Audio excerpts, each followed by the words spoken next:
میرے ایمانی بھائیوں، ہم سے اپنے بچوں کی قربانی کوئی نہیں مانگ رہا ہے. ہم سے یہ کہا جا رہا ہے ان کو محمدی بناؤ، ان کو نبی کا عاشق بناؤ.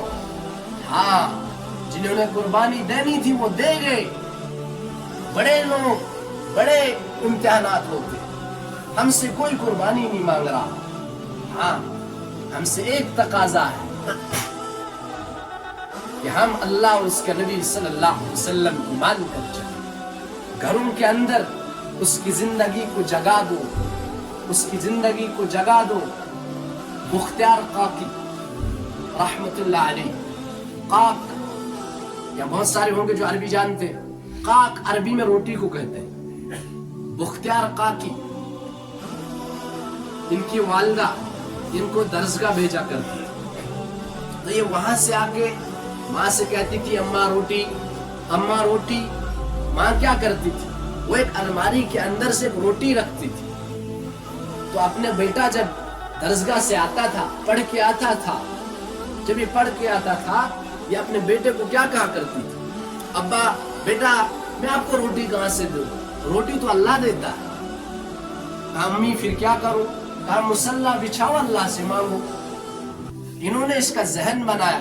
یہ درسگاہ سے آ کر مصلی بچھاتا تھا، پھر کہتی تھی ماں اب الماری میں جا کر دے. لیکن یہ تو ماں رکھتی تھی، تو یہ رکھتی تھی ماں. یہ اٹھ کے دیکھتا تھا الماری سے روٹی نکل کے آتی تھی. ایک دن ماں کہیں چلی گئی. ماں جب چلی گئی، دیر لگی، تو اس نے دعا کی، اے میرے رب، میں نے آج تک اپنے بیٹے کو تجھ سے جوڑنے کا کام کیا ہے. آج اگر میرے بچے کا یقین ٹوٹا وہ تجھ سے دور ہو جائے. تو فرمایا ماں ڈر گئی، آج شاید روٹی نہیں ملے گی. جب ماں آئی ڈری ہوئی تو دیکھا مختار کاکی تو خوش ہے. کہا بیٹا کب آئے؟ ہاں میں جی آ گیا، روٹی ملی. کہا اماں آج میں نے ایسی روٹی کھائی، زندگی میں کبھی ایسی روٹی میں نے نہیں کھائی. ہاں، آج واقعتاً اللہ نے رکھی تھی، اللہ نے رکھوائی تھی. یہ مائیں ہوتی تھی جو اپنی اولادوں کو تیار کرتے تھے.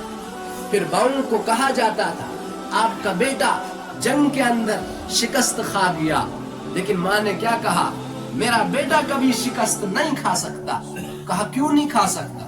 اتنے یقین سے کیسے کہہ سکتی؟ کہا میں نے اپنے بیٹے کو کبھی بغیر وضو کے دودھ نہیں پلایا. ہاں، ایسی مائیں ہوا کرتی، پھر ایسی اولادیں بنتی تھی. خاص کر کے نوجوانوں سے کہتا ہوں اپنے ماں باپ کی قدر کرو. فرمایا میرے اور آپ کے آقا نبی اکرم صلی اللہ علیہ وسلم صبح اٹھتے ہی جو سب سے پہلے ماں باپ کی زیارت کرے گا، ماں باپ کی زیارت کرے گا، صرف زیارت، کوئی کام نہ پوچھ، پانی نہ پلائے، ماں باپ کو پانی بھی نہ پلائے. فرمایا صرف زیارت کرے. صبح سے شام تک اللہ رب العزت اس کے لیے جنت کا دروازہ کھول دیتے اور فرمایا اس کو مقبول حج کا ثواب مل جاتا. ہاں، یہ ماں باپ میرے ایمانی بھائیوں، ان سے بڑا محسن انسانیت میں کوئی نہیں ہے اولادوں کے لیے. لیکن اس سے پہلے ماں باپ کو تیاری کرنی، اپنے اولاد کو وقت دو، ان کو وقت دو. ان کو نوکروں کے حوالے مت کرو کہ نوکر ہی لا رہا ہے. پھر جب ان کو کچھ پتا نہیں ہوتا، میں نے چند سال پہلے باغات کے اندر ایک جنازہ پڑھایا. میں نے جب جنازہ پڑھایا تو جنازے سے پہلے کا واقعہ، جنازہ سامنے، میں نے اعلان کیا کہ اگر کوئی وارث جنازہ پڑھانا چاہ رہا ہے وہ آ جائے، پڑھا سکتا ہے، مجھے کوئی اعتراض نہیں، آپ کا حق ہے. تو ایک بزرگ آئے، کہا میرا بھائی ہے، آپ ہی جنازہ پڑھائیں گے، کوئی اور نہیں پڑھا سکتا. میں کہا ٹھیک ہے.